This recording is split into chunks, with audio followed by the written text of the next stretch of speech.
Good morning, everyone. Welcome to the Clovis Brief. I'm your host, and today is Monday, May 25th, 2026. It's Memorial Day here in the United States, and I hope you're taking a moment to reflect on those who have served. Let's start with the weather here in northern Illinois. Right now, it's a pleasant 55.5 degrees, feeling like 54, with clear skies and light winds around 5 miles an hour. Today we'll see that temperature climb to a high of 83 degrees, though the sky will turn overcast. Tomorrow looks similar, upper 80s with overcast conditions. Wednesday brings some rain showers with about 1/8 of an inch of precipitation expected and temperatures in the low 80s. Then we cool down a bit for the rest of the week, with Thursday only reaching the upper 60s and Friday bouncing back to 75. So if you're planning outdoor Memorial Day activities today, it should be pretty nice despite the clouds. As for what's coming up in today's episode, we've got a packed show. We're tracking major developments in the ongoing negotiations between the United States and Iran, with conflicting signals about whether a peace deal is imminent. There's been significant violence in Kyiv overnight, Russian police storming opposition offices in Turkey, and new developments from Capitol Hill.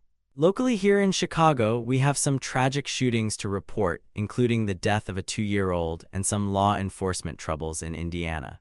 On the tech front, Microsoft has open-sourced the earliest DOS code ever found. There's fascinating research on AI constraint decay, and we'll discuss whether Jira is actually Turing complete. And in security, we have multiple critical vulnerabilities being actively exploited, including issues with Ghost CMS, Laravel packages, and Drupal, plus some very concerning news about CISA itself experiencing a major security incident. It's a full plate today, so let's dive in.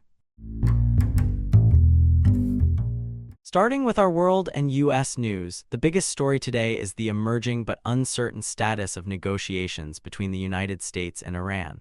According to multiple sources including Reuters, AP News, and NPR, there are conflicting signals about whether a peace deal is close to being finalized.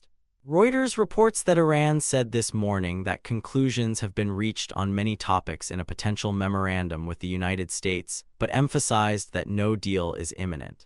This comes as President Trump told reporters, according to AP News, not to rush, saying the administration is making progress but wants to ensure any agreement is comprehensive and lasting. The AP is calling this a work in progress, according to Secretary of State Rubio.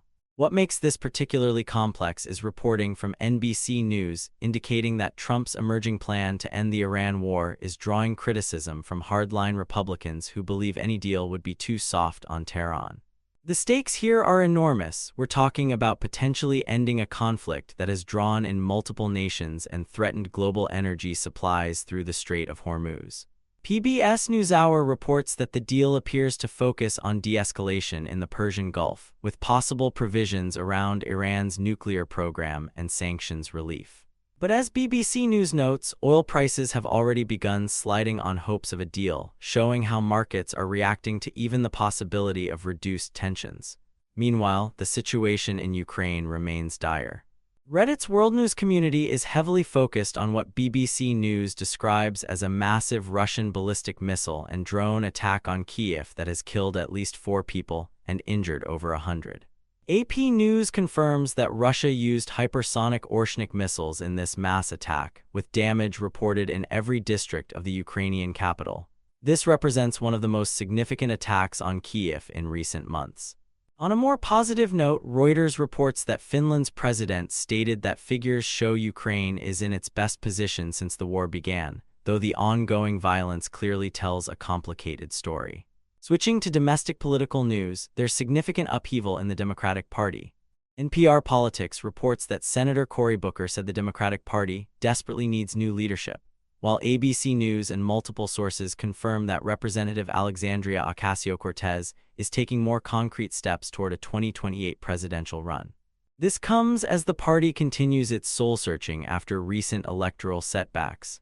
On Capitol Hill, Representative Thomas Massie is making waves. According to Reddit's politics community and multiple news sources, Massie, described as a rogue Republican, dropped what's being called an Epstein Files bomb, stating that the First Lady knows that Jeffrey Epstein didn't act alone and vowing to name names from the Epstein Files. This is creating significant tension within Republican ranks. Massey also warned, according to NBC News, that the GOP will be very vulnerable in the midterm elections. There was a security incident near the White House today. AP News reports that a suspect is dead after opening fire near a White House security checkpoint. The Secret Service exchanged gunfire with the individual, and unfortunately, according to The Hill, one bystander was shot during the incident. The Secret Service director issued a statement expressing sympathy for the injured bystander. This happened on Memorial Day, adding to the gravity of an already solemn day. The Trump administration continues to make controversial moves at the Justice Department. AP News reports that the Justice Department has scrubbed its website of news releases about January 6 defendants. This comes as PBS NewsHour reports broader questions about transparency and historical record-keeping within federal agencies. In international news beyond Iran and Ukraine, there are several significant developments. AP News reports that a suicide bombing near a railway track in southwest Pakistan has killed at least 23 people. This attack targeted a train route in Quetta and represents a major escalation of violence in that region. BBC News reports that Turkish riot police stormed opposition offices in Istanbul, firing tear gas and rubber bullets after party leaders were ousted.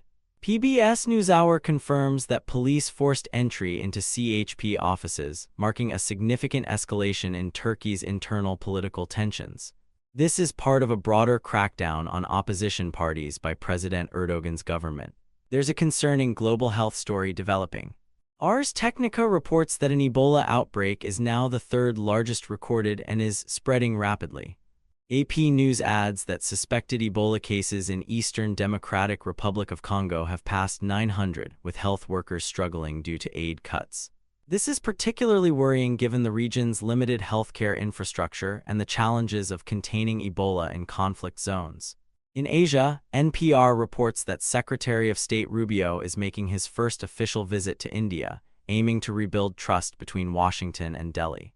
According to AP News, the visit focuses on U.S. trade tensions, the Quad alliance, and included some diplomatic sightseeing.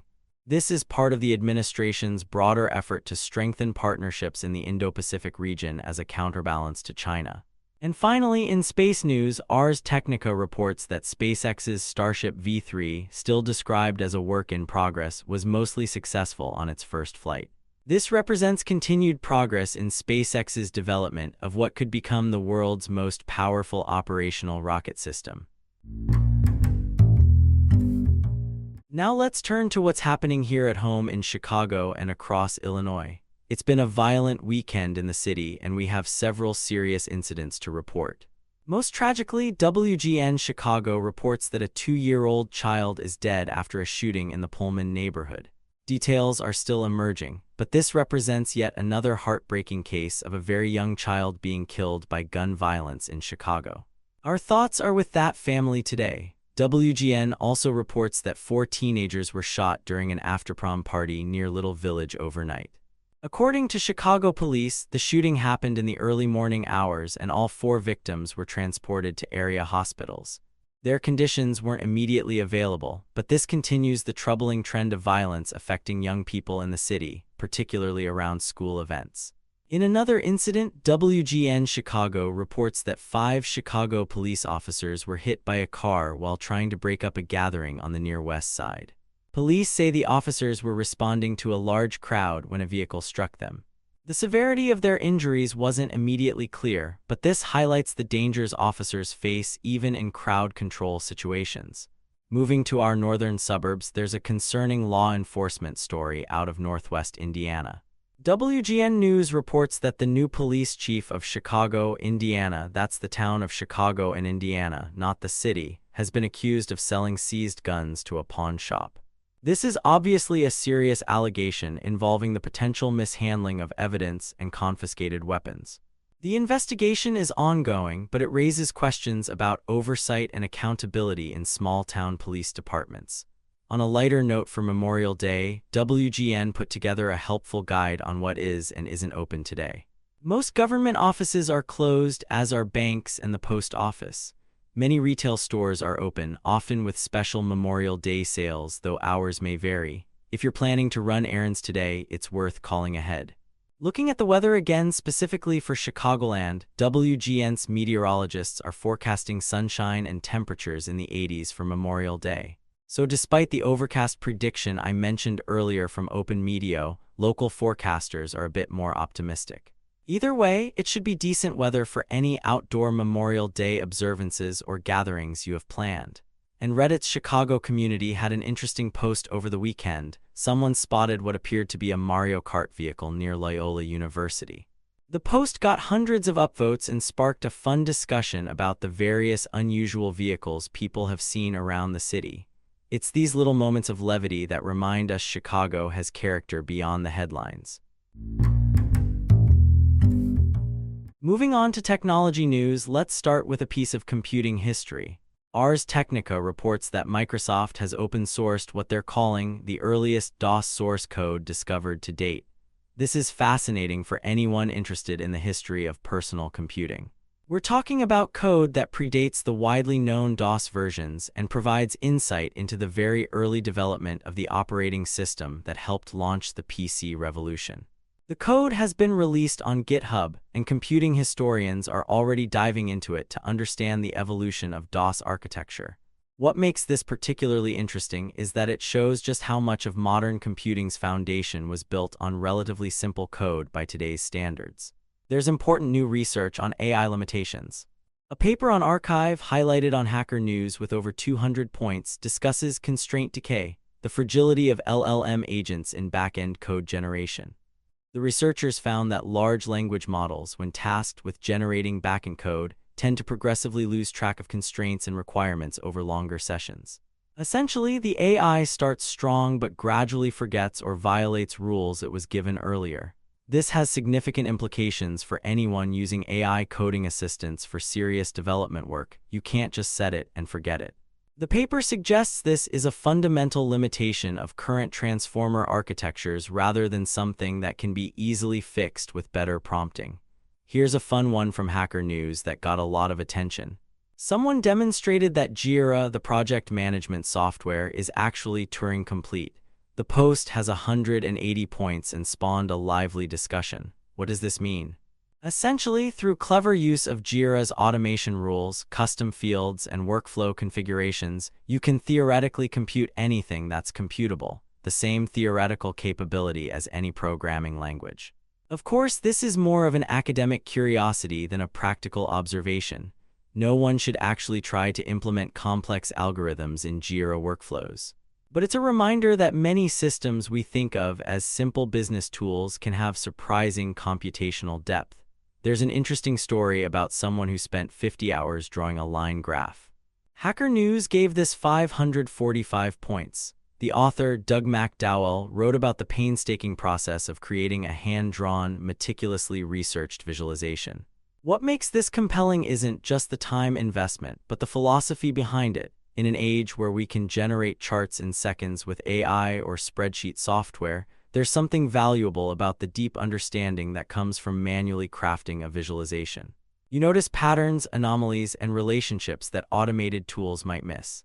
It's a meditation on the difference between fast and thoughtful work. DeepSeek has released something called Reasonix, described on Hacker News as a native coding agent with high caching and low cost. This got 571 points and over 200 comments. What's interesting here is the focus on caching to reduce costs. One of the major barriers to using AI coding agents in production is the expense of API calls, especially for long coding sessions. DeepSeek's approach apparently involves aggressive caching of context and intermediate results, potentially making these tools much more economically viable for regular use. The community discussion raised important questions about whether the caching introduces any stale information problems, but the general consensus seems positive. On Lobsters, there's a security-focused post about how minimal, memory-safe Go rsync implementations can steer clear of vulnerabilities. The author, Michael Stapleberg, discusses how by keeping the implementation minimal and leveraging Go's memory safety guarantees, you can avoid entire classes of bugs that plague C implementations of rsync. This is part of a broader trend of rewriting classic Unix tools in memory-safe languages. The trade-off is usually some loss of performance or features, but the security benefits can be substantial, especially for tools that handle untrusted input. There's a post on Hacker News about C constructs that still don't work in C++. This might sound like arcane language minutiae, but it's actually quite important for anyone maintaining code bases that mix C and C++ or trying to port C code to C++. Despite C++ being designed with C compatibility in mind, there are subtle areas where valid C code won't compile as C++, or worse, compiles but behaves differently. The post details several of these gotchas, and the discussion includes war stories from developers who have been bitten by these incompatibilities. Here's something delightfully absurd. Lobsters has a post about a JavaScript crossword puzzle where the clue equals eval of the answer. So you're trying to find JavaScript code that, when evaluated, produces the clue. This is both a fun programming puzzle and a reminder of why eval is dangerous. The fact that you can construct a crossword puzzle around it shows how flexible and potentially exploitable JavaScript's evaluation mechanisms are. Ars Technica has a fascinating science story. Apparently, a fundamental principle of aeronautical engineering has been overturned. The article discusses new research that challenges long-held assumptions about how air flows over wings in certain conditions. This comes from work combining computational fluid dynamics with new experimental techniques. What's striking is that textbooks have been teaching the old model for decades, and it's mostly worked because the errors weren't significant in practical applications. But as we push toward more efficient aircraft designs and electric flight, these subtleties matter more. And finally, there's a story on Hacker News about White Rabbit, a sub-nanosecond synchronization system for large distributed systems. This is being used in particle physics experiments and other applications where you need incredibly precise time coordination across many computers.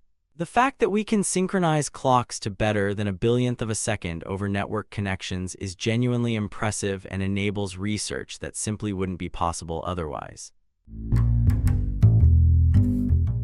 Now for our security briefing. We have quite a bit to cover today, and I need to start with something rather extraordinary. CISA itself has experienced a major security incident. Krebs on Security is reporting that lawmakers are demanding answers as CISA tries to contain a data leak. The story is even more specific in a follow-up report. A CISA administrator leaked AWS GovCloud keys on GitHub. Brian Krebs reports that the credentials were inadvertently pushed to a public GitHub repository, potentially exposing sensitive government cloud infrastructure. This is particularly embarrassing for CISA, the agency responsible for coordinating cybersecurity across the federal government. Schneier on Security also covered this incident, noting the irony of the cybersecurity agency having such a fundamental security lapse. This involved government cloud credentials, which could potentially provide access to sensitive systems. CISA has reportedly rotated the credentials and is conducting a full investigation, but the incident raises serious questions about code review processes and secrets management even within security-focused organizations. Moving to actively exploited vulnerabilities, let's start with the CISA Known Exploited Vulnerabilities Catalog. CISA added CV-2000 and 26-9082 on May 22nd, with a due date of May 27th, that's this Thursday. This is a Drupal core SQL injection vulnerability that could allow for privilege escalation and remote code execution via specially crafted requests. Bleeping Computer is reporting that this Drupal critical SQL injection flaw is now being targeted in attacks. This is serious because Drupal powers millions of websites, including many government and enterprise sites. If you're running Drupal, you need to patch immediately. The vulnerability allows attackers to inject malicious SQL queries that can lead to complete site takeover. Bleeping Computer also reports that a ghost CMS SQL injection flaw is being exploited in a large-scale clickfix campaign. Ghost is a popular open-source blogging platform, and attackers are combining the SQL injection vulnerability with clickfix social engineering techniques, essentially tricking users into clicking malicious elements that then exploit the SQL injection. This is a good reminder that technical vulnerabilities often work best when combined with social engineering. There's concerning news about supply chain attacks. Bleeping Computer reports that Laravel Lang packages have been hijacked to deploy credential-stealing malware. Laravel is a widely used PHP framework, and the language packages, which provide translations for applications, were compromised to include malicious code. This affects developers who may have unknowingly incorporated the compromised packages into their applications. The malware is designed to steal credentials and potentially provide backdoor access. If you're using Laravel, you need to audit your dependencies immediately and ensure you're using clean versions of the language packages. Palo Alto's Unit 42 has several important reports. They're tracking an Iranian app called Screening Serpents and their 2026 espionage campaigns. The report details how this advanced persistent threat group is targeting organizations with sophisticated spear phishing and watering hole attacks, with a focus on Middle Eastern and European organizations in the energy and telecommunications sectors. Unit 42 also has a report on ROAD tools and nation-state tactics in the cloud. ROAD tools, which stands for ROGAD Offensive Automation, is a framework originally designed for Azure AD security research. But Unit 42 is seeing nation-state actors using these tools for offensive operations. This is a common pattern. Tools designed for security research get weaponized by attackers. The report details specific techniques being used to move laterally in cloud environments and exfiltrate data. Another Unit 42 report covers Gremlin Staler's evolved tactics, specifically how it's hiding in plain sight using resource files. Malware authors are getting increasingly creative about evading detection, and Gremlin is embedding its payloads in Windows resource files that appear to be legitimate application data. This makes it harder for traditional antivirus to detect. Let's look at more CISA KEV entries. CV 2026 34926, added May 21st with a due date of June 4th, affects Trend Micro Apex 1. Bleeping Computer reports that Trend Micro is warning about this Apex 1 0-day being exploited in the wild. This is a directory traversal vulnerability that allows a pre-authenticated local attacker to modify a key tab file, potentially leading to privilege escalation. The fact that this is being exploited in the wild before patches are widely deployed makes it particularly dangerous. CISA also added CV 2026 41091 on May 20th, affecting Microsoft Defender. This is a link-following vulnerability that allows an authorized attacker to elevate privileges locally. Another Microsoft Defender vulnerability, CV 2026 45498, was added the same day, allowing for denial of service attacks. The fact that we're seeing multiple Defender vulnerabilities is concerning because Defender is often the primary security tool on Windows systems. The SANS Internet Storm Center has some interesting posts. One discusses stack strings in high-level languages. This is an obfuscation technique where attackers build strings character by character on the stack to evade detection by security tools that scan for suspicious strings in code. Another SANS post covers a cross-platform NPM stealer, highlighting ongoing supply chain risks in the JavaScript ecosystem. There's also news about vulnerable packages in other ecosystems.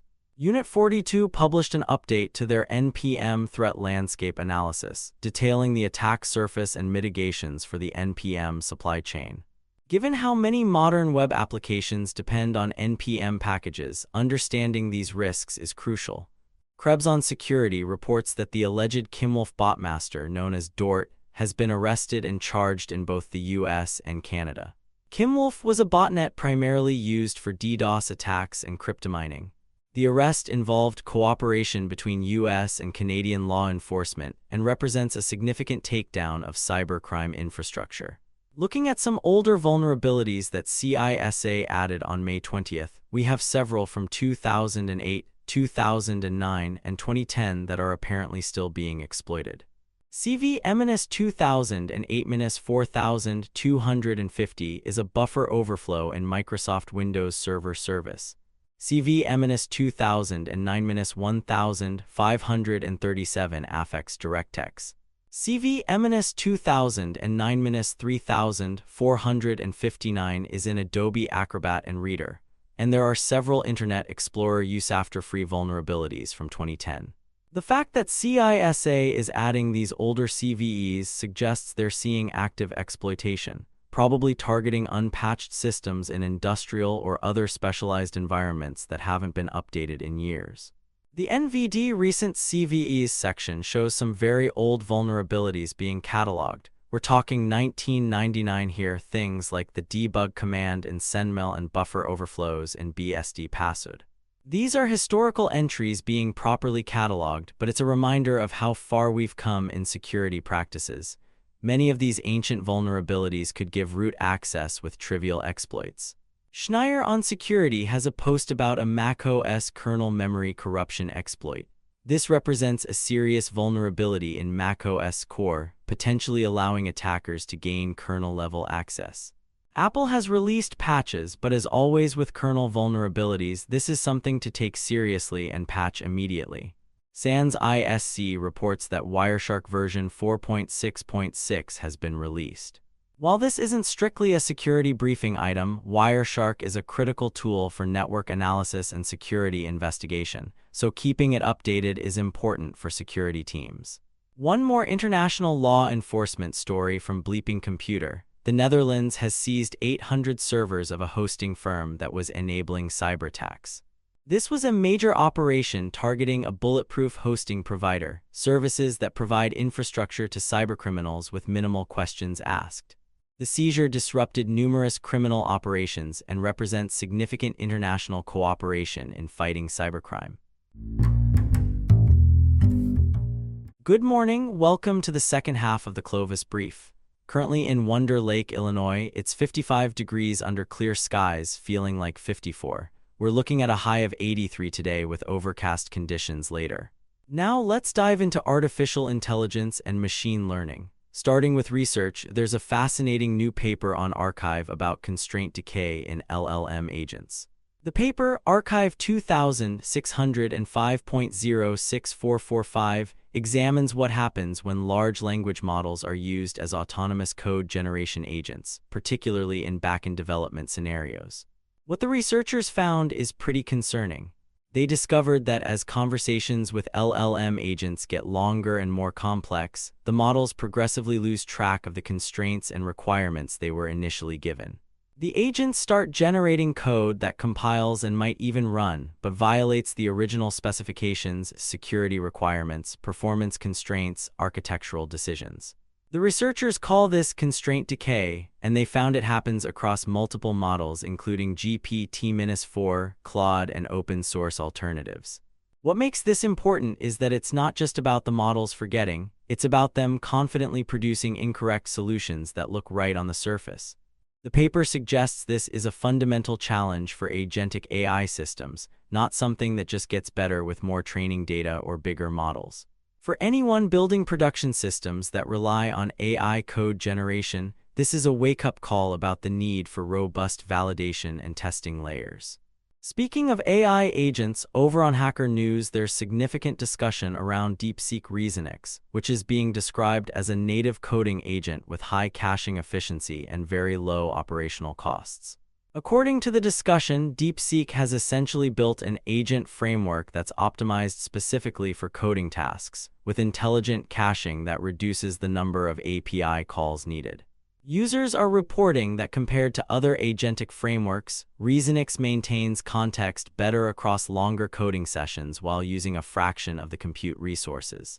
This ties directly into that constraint decay research. DeepSeek seems to have implemented some mitigation strategies. The low-cost angle is particularly interesting for self-hosted and enterprise deployments where API costs can spiral quickly with agentic systems. On the infrastructure side, there's an interesting piece from Ahead on liquid cooling for AI workloads. According to resources on ahead.com, they've published an executive playbook specifically addressing liquid-cooled infrastructure for AI deployments. This isn't just about keeping GPUs cool. It's about the architectural decisions organizations need to make now if they're planning serious AI deployments over the next 18 to 36 months. The playbook covers everything from facility requirements to total cost of ownership calculations. What's striking is how much of the conversation has shifted from should we do AI to how do we build production infrastructure for it in just the last 6 months. Ahead is also promoting their concept of a physical AI factory, essentially a hybrid deployment model for autonomous vehicle and advanced driver assistance system development. The idea is that you need both cloud-scale compute for training and edge infrastructure for testing and validation, all orchestrated together. It's a recognition that the old pure cloud model doesn't work for certain AI workloads, especially anything involving real-time physical systems. There's also been discussion around Anthropic's Claude plugins. On GitHub Trending, both the official Claude plugins repository and the Knowledge Work plugins repository are seeing significant attention. Anthropic seems to be expanding Claude's capability to interact with external tools and data sources in a more structured way than the previous MCP protocol allowed. The Knowledge Work plugins specifically target enterprise use cases, integration with document management systems, CRM platforms, project management tools. What's notable is that these aren't just API wrappers, they include context management and memory systems to help Claude maintain coherent understanding across multi-step workflows. This is Anthropic's answer to OpenAI's GPTs and custom actions, but with more emphasis on enterprise security and audit trails. On the open source AI front, there's a GitHub repository getting traction called Understand Anything by a developer named Lum. It's positioned as a framework for building AI systems that can deeply understand domain-specific knowledge rather than just pattern matching on training data. The approach involves structured knowledge representation combined with LLM reasoning. Early but interesting. Bruce Schneier posted about AI security this week on his blog. His main point is that we're thinking about AI security all wrong. We're treating AI systems like traditional software when they're fundamentally different. Traditional software has defined behavior, and security is about preventing unauthorized deviations from that behavior. But AI systems have probabilistic behavior by design, which means our entire security model of this is allowed, everything else is forbidden, doesn't work. Schneier argues we need new frameworks for thinking about AI security that account for the inherent uncertainty and emergent behaviors. He's particularly concerned about AI systems that have the ability to take actions in the real world, autonomous vehicles, trading systems, infrastructure control. When a system can surprise its creators with novel behaviors, how do you define what secure even means? It's a philosophical question with very practical implications. Now let's talk HomeLab and infrastructure. The big conversation on Reddit's HomeLab subreddit this week is about AI deployments in home environments, and it's gotten contentious enough that the moderators posted a community announcement specifically about AI posts. Apparently, there's been a flood of posts from people asking basic questions about running local LLMs, many of which could be answered by reading existing documentation. The mod team isn't banning AI discussion, but they're asking people to do basic research first and to focus on the unique challenges of HomeLab AI deployments rather than just, how do I run a llama? What's interesting is the divide in the community. You've got experienced HomeLabbers who are excited about the new possibilities AI brings. And you've got people who feel like AI is crowding out traditional HomeLab topics like networking, storage, and virtualization. It's a microcosm of the broader tech community tension around AI. On a more positive note, someone posted their Poyos mini PC cluster build on the HomeLab subreddit, and it's getting a lot of attention. Poyos are these small form factor PCs that are popular for Kubernetes clusters, think Intel NUCs but more focused on clustering workloads. The build in question is a 6-node cluster running K3s, with Longhorn for distributed storage and Cilium for networking.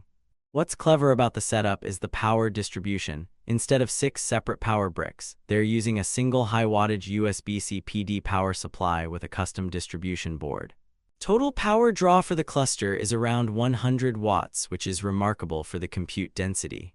They're running it all in a custom 3D printed rack that handles both mounting and airflow. Cost for the whole thing including storage was under $2,000. That's competitive with a mid-range server but with way more flexibility for experimenting with distributed systems. There's also a really clean UniFi stack upgrade post that's getting attention. Someone upgraded their home network to the latest UniFi Dream Machine Pro with UniFi switches, access points, and cameras. The clean cable management and rack layout is what's catching people's attention, but the comments are full of discussion about whether Ubiquiti's closed ecosystem is worth it. The counterargument is always OPNsense or PFSense with prosumer access points, which gives you more flexibility but requires more hands-on management. For home lab purposes, there's definitely something to be said for a system that just works and gives you good visibility without constant tinkering. The Unifi ecosystem has matured a lot in the past few years. On the Linux front, there's discussion on Reddit about whether teaching Linux to kids in schools is viable instead of Windows. The thread has some really thoughtful perspectives. One school IT admin pointed out that the challenge isn't technical, kids can learn any interface. The challenge is ecosystem compatibility. When teachers are creating materials in Microsoft Office, when standardized testing platforms require Windows or Chrome OS, when the educational software ecosystem is built around proprietary platforms, switching to Linux creates friction that falls on already overworked teachers and IT staff. Several commenters pointed out that Chrome OS has basically won the K-12 market in the US not because it's better, but because Google subsidized the hardware and provided management tools that schools could actually use. The argument for Linux in education isn't really about the operating system. It's about open source principles, digital literacy, and teaching kids that computers aren't magic locked boxes. But those are philosophical arguments that don't solve the practical problems schools face. A few commenters mentioned that dual boot setups or Linux VMS for computer science classes might be a middle ground, giving students exposure without requiring wholesale replacement of existing systems. Fedora Atomic is getting discussion on the Linux subreddit.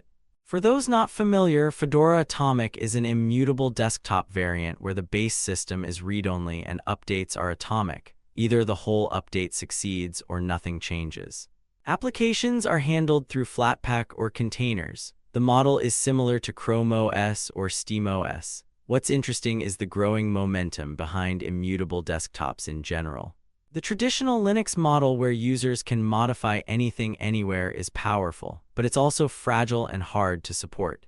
Immutable systems trade some of that flexibility for reliability and easier maintenance.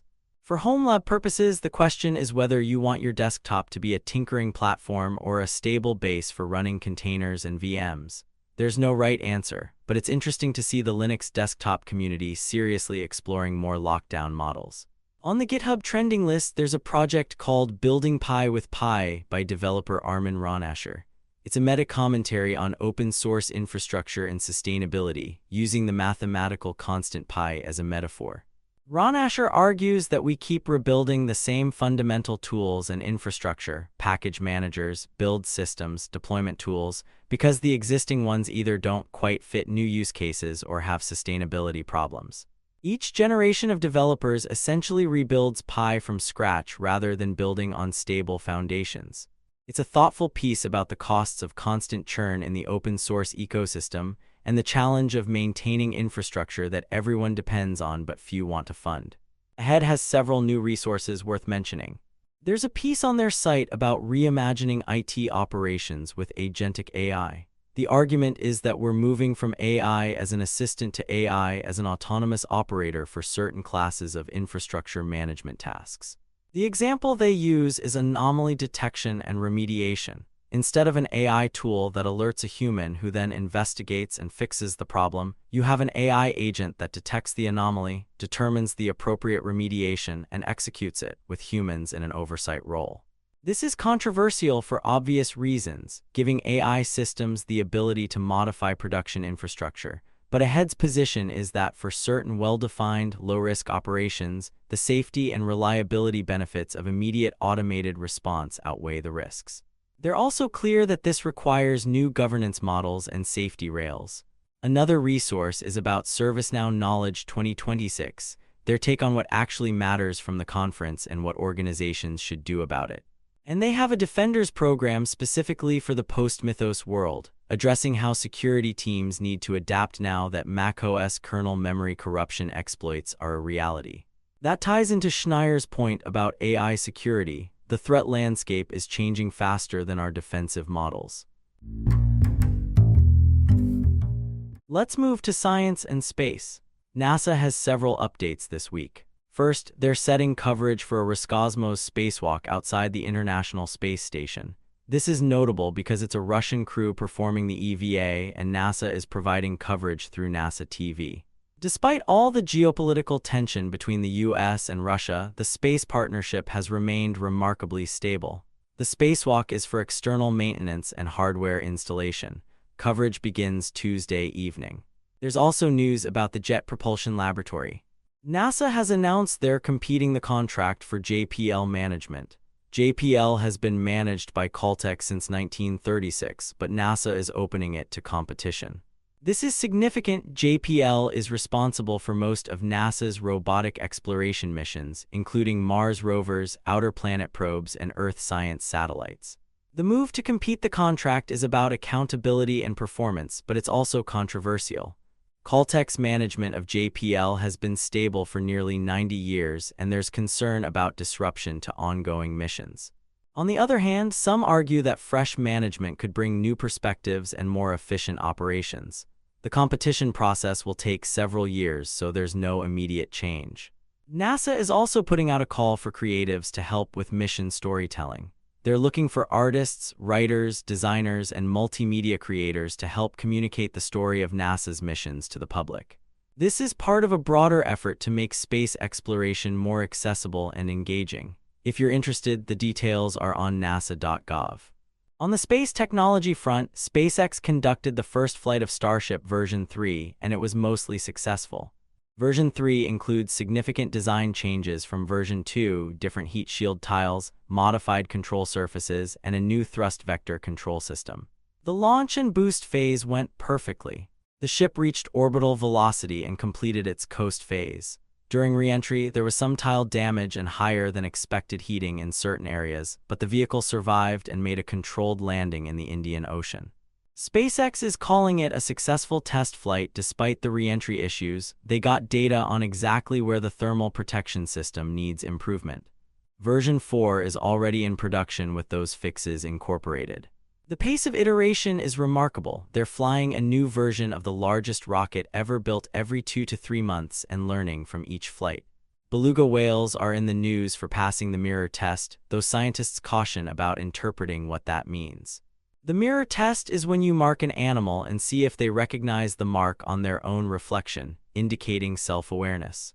Belugas have now consistently shown mirror self-recognition in controlled studies. The research published in a journal this week shows that belugas will examine marks on their bodies when shown a mirror and ignore marks that aren't really there. But as the researchers point out, passing the mirror test doesn't necessarily mean human-like self-awareness. Different species may have different types of self-recognition that don't map neatly onto human consciousness. Belugas are highly social, communicate with complex vocalizations, and have large brains relative to body size. The mirror test adds to our understanding of their cognitive capabilities, but there's still much we don't know about how they experience the world. There's also a story from the University of York about solving a 200-year-old puzzle regarding how tobacco plants make nicotine. Nicotine biosynthesis in plants has been partially understood, but there was a missing enzyme in the pathway that researchers couldn't identify. A team at York finally identified it using modern genomics techniques combined with biochemical analysis. They systematically knocked out candidate genes in tobacco plants until they found one that eliminated nicotine production. Then they confirmed the enzyme's function in vitro. Why does this matter beyond curiosity? Understanding nicotine biosynthesis could allow production of nicotine and related compounds through fermentation rather than farming tobacco. It also gives us insights into how plants produce defensive compounds in general. The research is in Nature this week. Over at Wired, there's a story about a fundamental principle of aeronautical engineering being overturned. The principle in question relates to surface roughness and drag. For over a century, the standard assumption has been that smooth surfaces always produce less drag than rough surfaces. But new research shows that specific patterns of surface roughness can actually reduce drag under certain conditions by managing the boundary layer differently. The effect is small, we're talking single-digit percentage improvements, but on aircraft that fly millions of miles, those percentages add up to significant fuel savings and emissions reductions. The discovery came from computational fluid dynamics simulations that were validated in wind tunnel tests. The researchers used machine learning to explore surface patterns that wouldn't have been intuitive to human designers. It's a great example of how AI tools are enabling discoveries in traditional engineering disciplines. Now let's look at business and the economy. Oil prices slid today on hopes of a US-Iran peace deal. Brent crude dropped 4% to around $79 per barrel. The BBC is reporting that market analysts see a potential Iran deal as removing a major source of supply risk. If Iran's oil production comes fully back online and sanctions are lifted, that's over 2 million barrels per day of additional supply. That said, Iran's foreign minister stated today that while conclusions have been reached on many topics, a deal is not imminent. So markets may be getting ahead of the actual negotiations. Bloomberg reports that SoftBank is tapping the retail investor market again with a $1.6 billion yen bond deal. For those following SoftBank, this is part of their ongoing effort to raise capital for AI investments while managing their debt load. The retail bonds are structured to be attractive to Japanese individual investors with relatively high yields compared to other Japanese fixed-income options. SoftBank's strategy under Masayoshi Son has always been aggressive, big bets on technology trends with lots of leverage. The question investors are asking is whether the AI investments will pay off the way the mobile and internet investments did 20 years ago. Italy is tightening its grip on payments company Nexi by increasing its stake to nearly 30%. Cassa Depositi, which is essentially Italy's sovereign investment fund, is the entity making the purchase. Nexi is one of Europe's largest payments processors, handling credit card transactions, digital payments, and merchant services. The move is about strategic autonomy. Italy wants to ensure control over critical financial infrastructure. This fits into a broader pattern across Europe of governments taking more direct stakes in technology and infrastructure companies that are considered strategically important. In India, bond investors are tapping soaring swap rates to juice returns, according to Bloomberg. Here's what's happening. Indian government bond yields are relatively low due to central bank intervention, but interest rate swap markets are pricing in higher rates in the future. Sophisticated investors are using swaps to effectively lock in higher yields than they can get from bonds directly. It's a technical trade, but it speaks to the tension in Indian markets between central bank policy trying to keep borrowing costs low and market expectations of inflation and rate increases. Reuters is reporting that Africa pays 9% to borrow while Asia pays 4.7% on average. This borrowing gap is costing Africa $75 billion per year and effectively blocking development. Why the gap? Risk perception, both real and perceived. Africa has less developed bond markets, more currency volatility, and in some cases political instability. But research suggests a significant portion of the higher rates is simply market bias and lack of investor familiarity. International investors charge a premium for African debt because they understand it less and perceive it as riskier, even when objective measures don't fully support that perception. The article argues that this is a structural impediment to African development. When governments have to spend so much on debt service, there's less for infrastructure, education, and healthcare. The tech industry continues to see mixed signals on hiring. Some companies are expanding AI teams aggressively while cutting elsewhere. The pattern seems to be that companies are treating AI capabilities as must-have even in a tight economy, while more traditional tech roles are seeing continued pressure. That wraps up today's episode of the Clovis Brief. Thank you for spending your Monday morning with me as we covered everything from CISA's security challenges to breakthrough research on how plants make nicotine. Tomorrow we'll be diving into some fascinating developments in network security and automation. Plus, I've got my eye on some interesting discussions happening around AI regulation in the European Union that could have implications for US companies. Until then, stay curious, stay secure, and stay informed. This is the Clovis Brief.